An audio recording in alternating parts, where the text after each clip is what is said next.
pretty much everywhere you look. The Cavaliers rallied in the fourth quarter last night, beat Toronto, so they're up 3-2. Evan Mobley had a couple of pivotal threes down the stretch. He scored 23. James Harden scored 23. Donovan Mitchell scored 19. So Cleveland is a win away from wrapping up that series. And with the Pistons winning, which we showed you earlier, that ensures that all 4 East Conference series are going at least 6 games. The only other time that ever happened was 2003, which was the first year that the NBA expanded the first round to a best of 7. So let's look at a couple of those. They continue tonight. We got Celtics, Sixers in Philly. We got Knicks, Hawks in Atlanta. I think conventional wisdom, Brian Windhorst, is that the Knicks and Celtics will sort of conclude these and continue on their eventual path headed towards each other as they have seemed on a collision course all along. But if I told you right now, one of these 2 series is going to wind up in a 7th game, which would you guess it was going to be? Yeah, it's a good question because if you look at the Knicks, they've really taken control of this series, figured out some lineups to play, specifically big lineups, been putting the ball in Karl Towns' hands more, and it's led to good things for their offense. So you think they had the momentum. And you just saw Joel Embiid score 33 points in a command performance in Boston the other night. But the thing is, the Celtics historically are very, very good on the road in the playoffs. Under Joe Mazzulla, they are inexplicably 17-7. They've got a better winning percentage on the road than at home, and especially in Philadelphia. So I think the Celtics hit their threes probably tonight, but I also think that you could make the case that the Knicks have got this series cornered. So I would just say right now this Eastern Conference has been a little unpredictable. Yeah, it has most certainly been that, Wilbon. How about that thought? What do you expect in the games tonight? What do you expect in Atlanta tonight? What do you expect in Philadelphia tonight? I expect the Knicks and Celtics to close out, which means it ain't going to happen. Right. So the question is which one? Mm-hmm. Which one is more likely?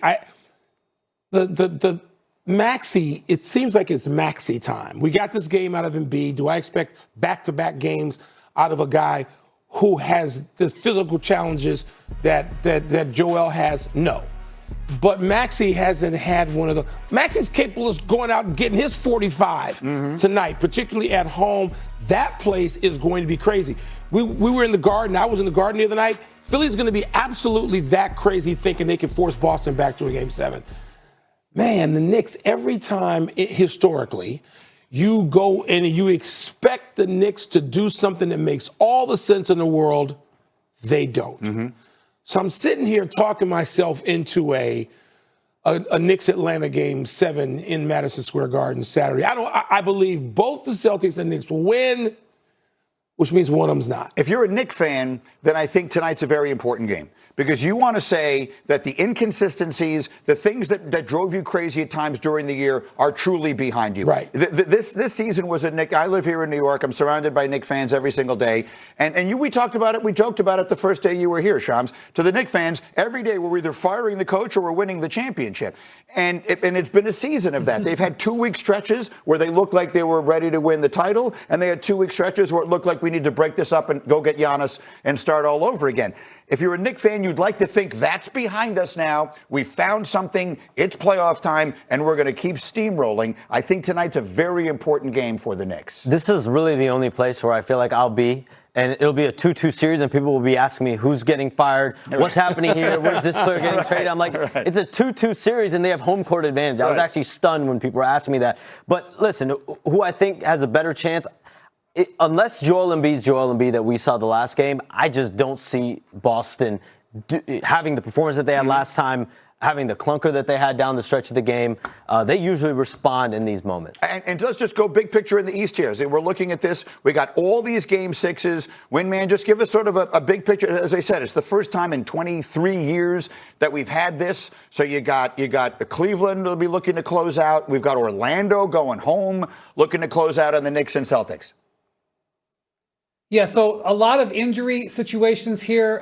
Franz Wagner, this calf injury, Magic losing him is significant. That gives the Pistons some light. The Raptors, by the end of last night, they lost Brandon Ingram in the middle of last night's game. Scotty Barnes tweaked his leg in the middle of the game, and he was ineffective down the stretch. So the Raptors are dealing with significant injury issues.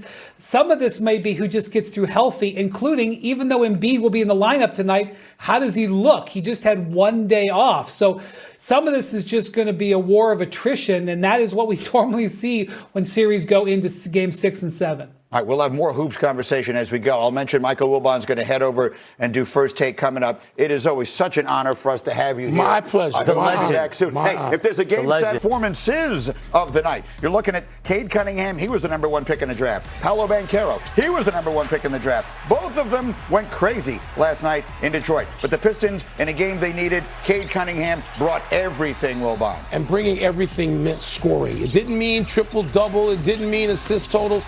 Cade knew this was a do-it-yourself project, and he had to score a bunch of points. He did. 5 of 8 from 3 for Cunningham. But Banchero would not let the Magic go away. Down by 11 in the fourth quarter. But there he goes, taking it strong to the hole. And now with 3.5 minutes to go, this is one of his 6 threes. Shams, Banchero was spectacular last night. With no Franz Wagner last night, Banchero obviously stepped up. He's going to have to continue that. Yeah, he had 45. Cunningham had 45. That's right, they both had 45. That bucket there from Cade puts Detroit up by 8. 2 minutes to play. Magic down 6. Banchero, that's a tough shot. Again, he keeps them in it, but 40 seconds remain. It's a 3-point Detroit lead. Season on the line. Where are you going for the dagger?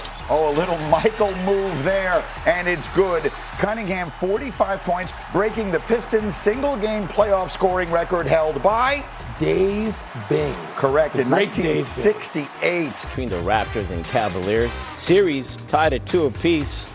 Cavs 9-0 all-time in home playoff games versus the Raptors. The most wins without a loss versus a single opponent in playoff history. Pretty much a LeBron stat right there. Yeah, He's fact. terrorized this team. James Harden terrorizing defenders with that step-back 3. He had 14. Buzzer. Spider. In your face. The flick of the wrist looks real good there. He had 19. Cavs lead by 4 after 1. Early in the second. And it was still a problem here. 23 points off turnovers in the first half for Toronto. They lead by 7 at the break. You go to the fourth quarter. This is when Cleveland woke up.